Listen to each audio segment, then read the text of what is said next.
right, good morning everybody. So I want to show you how to start adding in like the crumb texture and like the frosting layers and all that kind of stuff. And depending on your style of cake, you might have different thicknesses of frosting and different thicknesses of all the layers and everything. Same thing for pie. So for some pies, you might not even see the bottom crust at all, but you'll see like a crazy wonky top crust. And in some pies and tarts, you might have like a clear crust bottom that you can very easily see in a clearly defined layer. So you do want to make sure that you have some layers in this. So think about how you want to do that. So for me, I'm going to go for a cake and I'm going to make mine kind of like this one where it has a couple layers of the frosting and then some crumb texture for the actual cake. So what I'm going to start with is I'm going to make some lines for where I want my frosting to be. So I'm just going to use the edge of a piece of paper. It can be a scrap paper. And I'm going to use my pencil-like tool or, you know, literally a pencil. And I'm just going to draw a line along the edge here. Okay, and I'm not holding the pencil like a pencil. I'm not holding it like this and carving a giant line with like all the clay boogies. If I try to do this, that looks completely different and way messy than the way I was doing it, right? And the less you have to clean up, the better. So you want to make sure that it's flat against the cake as opposed to like pointy. So I've got that top layer and now I'm gonna do, so like there's just cake on the bottom. I just did this part. Now I gotta add in this part and this part, right?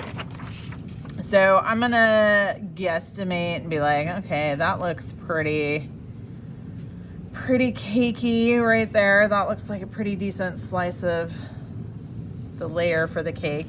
And then I want just a little bit for the frosting. Now, depending on what kind of, you know, if it's frosting or if it's custard, it might have more or less you know, on there. Maybe I want to do a cake that has layers, but then I want to do like a cream based filling right here. So I think I'm going to do that. So I'm going to have cake right here. I'm going to have cake right here, cake right here. And this is going to be frosting. And this is going to be like, I don't know, creme pat or something like that. One of the creamy fillings, right? So what I'm going to do now that I have my lines is, well, first off, you want to make sure that your lines match on both sides. Because if I look over here, it's like, I knew there's nothing there. So usually what I do is I'll set it up on the table and then I'll kind of like start each line on this side like that so I can see where I need to go. And then I will line my paper up with that and I'll draw the lines. But so just making sure that the lines on this side match the lines on that side. That's kind of important, right? We want to make sure we do that. And keep your tool and your area clean so you don't end up with, you know, crusties on everything. You don't want to have clay boogies everywhere. Because even though like cake does have a crumb texture, you don't want your project to like cut anyone. All right, so now for the actual crumb texture, I'm gonna use this walnut. Now I have a big old box of walnuts and every year there's always at least one kid who is like, can I eat these?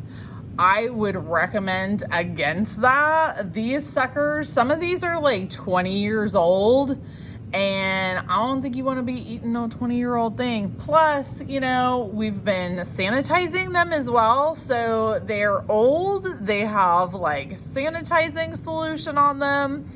Let's just not go there, okay? That's just gross. So yeah, we don't want to do that. But we do want to use it for our texture. So what I'm going to do is I'm going to lay my paper, and maybe I'll do two papers. Like I'll have an extra piece of paper and I'm going to lay it where I don't want the texture to be. And this kind of protects my texture area, my crumb. And then I'm just going to take this walnut and I'm just going to roll it onto my cakey areas. right? And I'm just gonna go wee like that. And I'm just gonna roll it onto my cakey areas. Now, if there's some areas that didn't get as much texture as you want, then you can always go back in.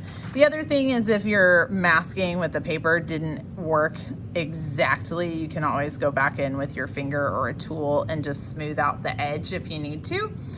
But you're gonna do that on each of your layers that has the crumb texture. So all of your cakey bits, you're just gonna go like wee, like that, okay? And the paper just helps protect the other areas of your cake from getting the texture on it. And you can, if your layer's big enough, you could do like half and half. So like I textured that half, and now I'm texturing this half, right? So it's left this right here is still smooth, and then these two bits are textury, right? And like I said, you can always go back in with a tool if you need to, and you can blend out those areas, right? But you wanna make sure you have fairly clearly defined cakey texture. All right, so go add some texture. Don't eat the walnuts, they're disgusting. Walnuts are delicious, but just not these walnuts. Okay, so make a cool cake or pie. Thanks, everybody.